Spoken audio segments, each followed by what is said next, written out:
my name is Miss Johnson, and we are going to start our art class today, talking about a man named Andy Warhol. I will be breaking up Andy Warhol into 3 parts. The first part will be his early childhood,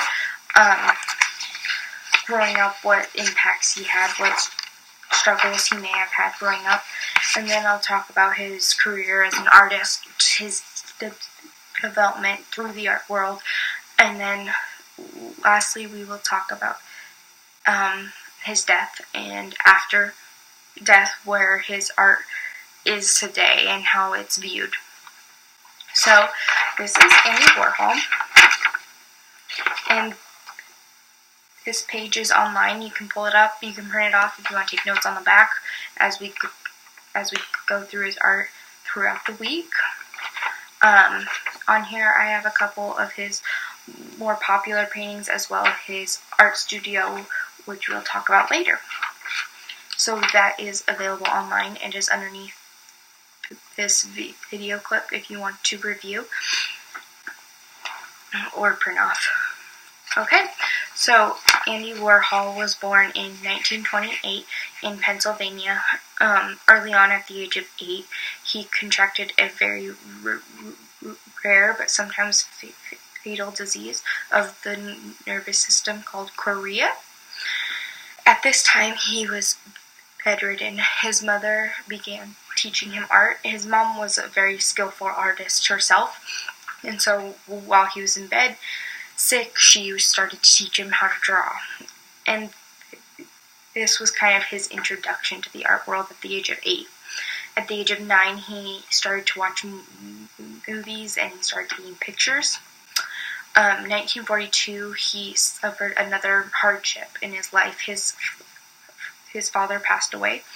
However, his father left behind his life savings for Andy Warhol's college education. 3 years later, after his father's death, Andy Warhol enrolled in Carnegie Institute for Technology to study pictorial design. 4 years after that, in 1949, he graduated with a Bachelor's of Fine Arts degree, and then he moved to New York City. At this time,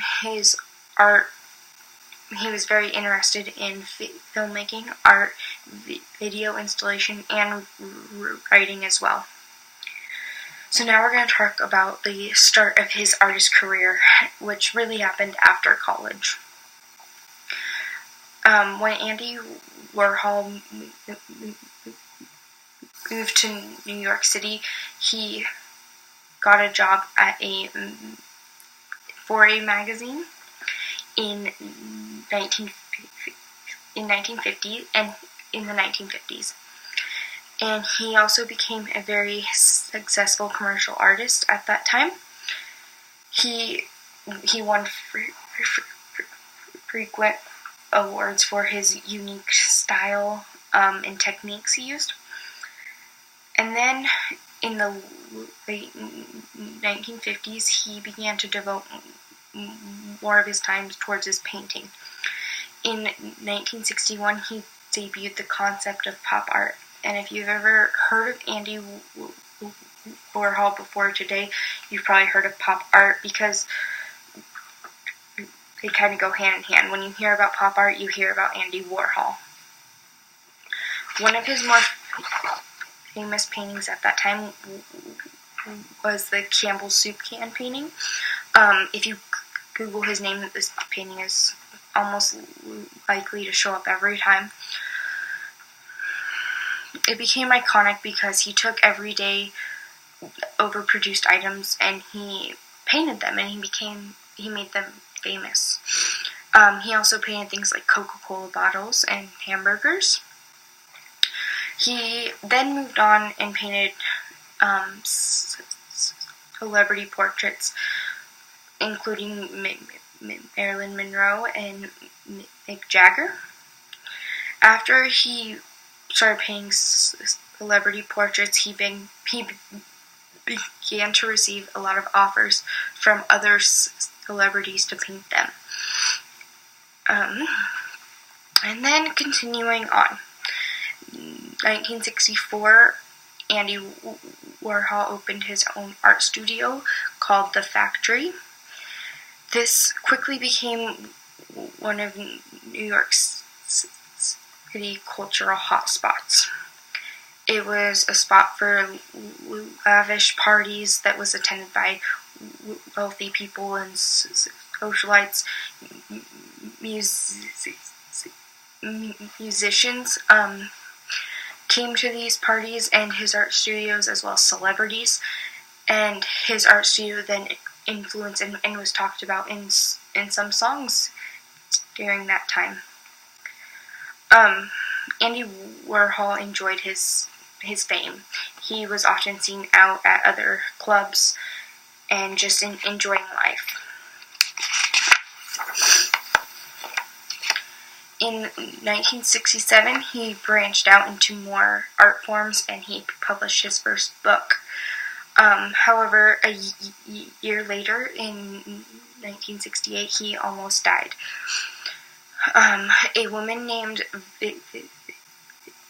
Valerie Solanas had offered him a script that she wrote. However, Andy Warhol had turned it down, and so this made her angry, and she shot him. She pleaded guilty and was arrested after the shooting. However, Andy Warhol did have injuries from this. He didn't die, but he did have injuries, and he had to go under several surgeries. Because of these injuries, he had to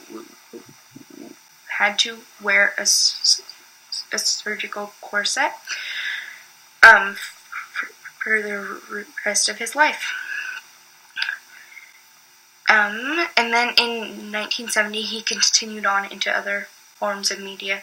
He published books, and he continued producing films. Okay, now we are going to talk about his death and legacy. All through his life, he suffered from chronic issues with his gallbladder. In February of 1987, he went to have his gallbladder removed in New York, and he seemed to be recovering. However, days later, complications caused him to die at the age of 58. His memorial was attended by thousands of people in New York City. Andy Warhol's art is debated greatly.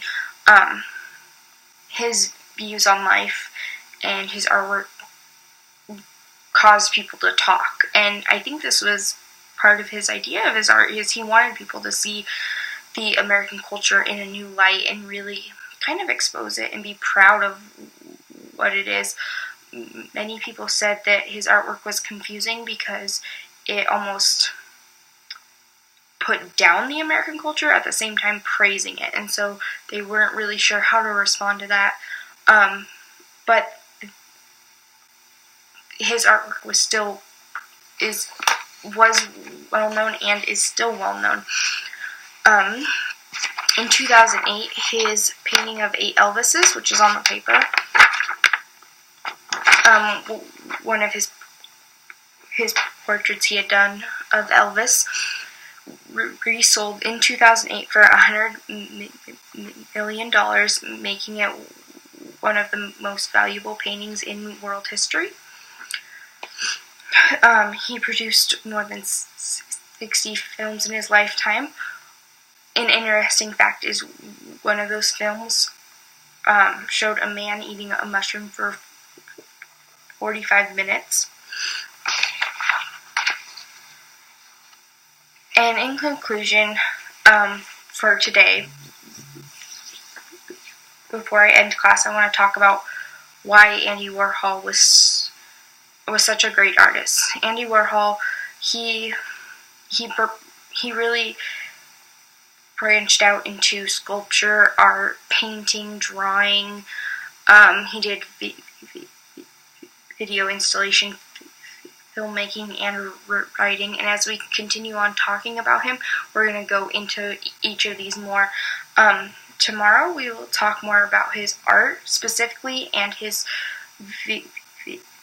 video installations, and then we will go on to his TV shows. He was hosting his film making and stuff he produced, and then we will conclude with just overall looking at his art as a class.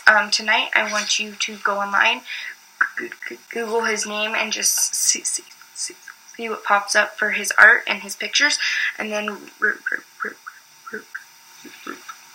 write down some thoughts that you have, and we will talk about it as we start class tomorrow. And have a great night. Thank you.